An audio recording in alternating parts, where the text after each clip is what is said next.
Hello everyone. Today we're going to be making a money drawing candles. This is going to be a grinding video.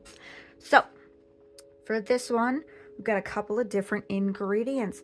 The big important one being our lodestones. We've got a little dish here. They've all been pre-fed. These are the ones that we have been crushing up ourselves just to break them into their chosen shape. There's a reason for that, but that is not important for this particular candle. That's for one of our other ones. And we have already given them a little bit of food. Now what we feed them is something called magnetic sand, also known as iron filings. Now these are very, very fine, which is why we fed them previously off camera, because this powder gets, look at this. This fine powder gets absolutely everywhere and it'll turn into a dust and it can just whoosh up into your face. So I do recommend being very, very careful when you are using it. And we do always recommend keeping one of these on hand. So for this particular one, what we're going to do is we're going to start with a bay leaf. We do typically recommend doing one bay leaf per each candle, just to give them enough, but I know sometimes you can get really big leaves, like you get big leaves like this, which if you're not making a big candle, you could split this down and use it for two separate small candles. Let's get that back in there. But we're going to use this guy right here. Good shape. Get that closed. Now for that, you're gonna say, oh, just grind it up. Yeah, these guys are pretty stiff. So since they're a little bit brittle, you can just go ahead and tear them up into little pieces. It doesn't have to be perfect. Of course, when you get to the bottom of these candles, this is gonna burn and smell absolutely fantastic. This is also why we don't recommend using too much bay. It can give you hallucinations, all kinds of other things. It is typically used, oh, it smells good. It is typically used for oracle and divination work, and that is why you use it in smaller quantities. It does also make a great ingredient, highly recommend.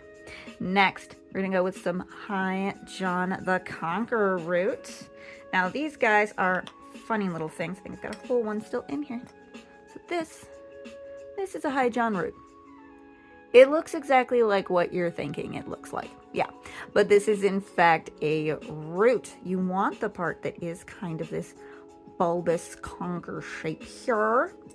And we're gonna scoop out just a little bit of this, because this stuff, a little bit goes a very long way. You don't need too much. You don't want too much. You do have to be careful with some of your ingredients, and that also is going to include our next ingredient, but we're going to give this a little bit of a press in there. There we go. Next, ginger. This is one that I know it's standard. You have it in your kitchen. You probably use it all the time, especially if you are big into Asian dishes. But for this one, you do want to be careful. This is a spicy spice, which means you're adding a little extra spice to everything you put in there. So it's great for like love spells and things like that. Stuff that you want a little extra go with. But we don't want this one to be too spicy. This is a money drawing candle. We're just trying to attract, not necessarily riches, but we're trying to attract monetary values into our lives. Next, actually, let me give that a little bit of a press. I know some people like to grind throughout the whole process. Some people like to just throw it all in and grind at the end. So it just kind of depends on the herbs that you're using. Next, we're going to get some patchouli leaf.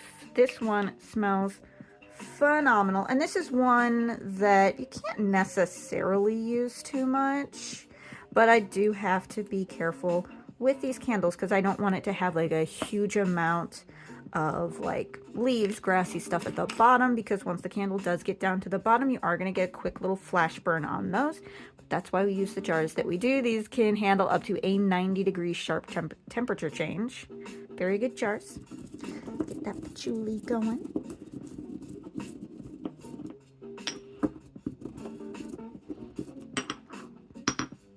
Looking good. Now the last one that's going to go into our grind is going to be these frankincense tears. These are resin. You got all different kinds of sizes. There's a really big one in there. We do not want to use this big one. This, let me pull it out and show you. If I can get it out. There it is.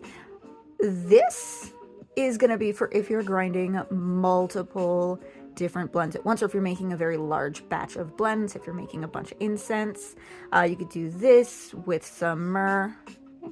With some myrrh, copal, and dragon's blood. That would make a fantastic resin blend, and then you just kind of crack it up and you can burn it as a rough incense or try to grind it down into a fine powder to make a powdered incense.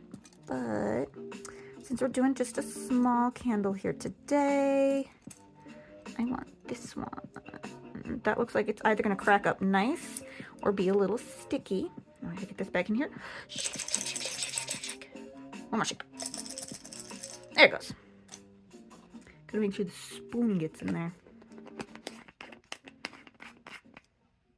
All right. And we are going to add a lodestone, but we do not add that to the grind. You do not want to be grinding up your stones in here, or any kind of like shells and stuff like that, especially since you wouldn't grind them up for what you're working with anyway. So let me get that little resin. Oh! Magic hand.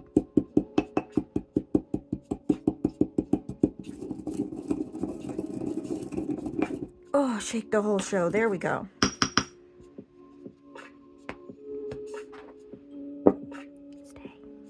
There you go. And now you can see our nice herb blend there.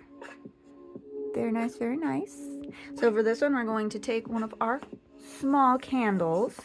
Now, before I put this in here, what I'm going to do is pick out one of these little lodestones. Now, the other reason why we like to feed them a little bit ahead of time is because some of them don't hold their magnetic charge. So lodestone is a magnetic stone. It is a type of magnetite, but not all of it can actually hold a magnetic charge. I mean, it can, but you'd need to charge it additionally, and we don't have a big magnet device.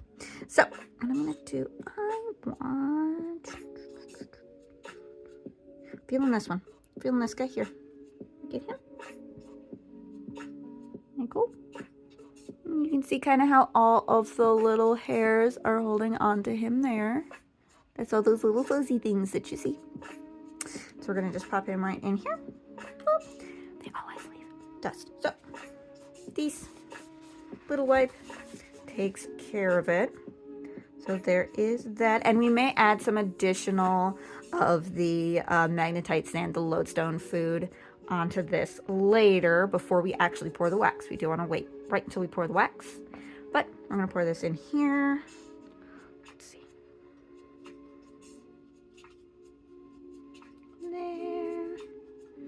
There it goes. Goodness gracious. Alright, I know I should use a little spoon, but my hands are clean and it squeeges. So there is that. I'll take this, stick this back over here. So that is going to be a money drawing candle. At least that is how we make ours. So, I want to thank you guys for coming in here today, and we hope to see you in the next one.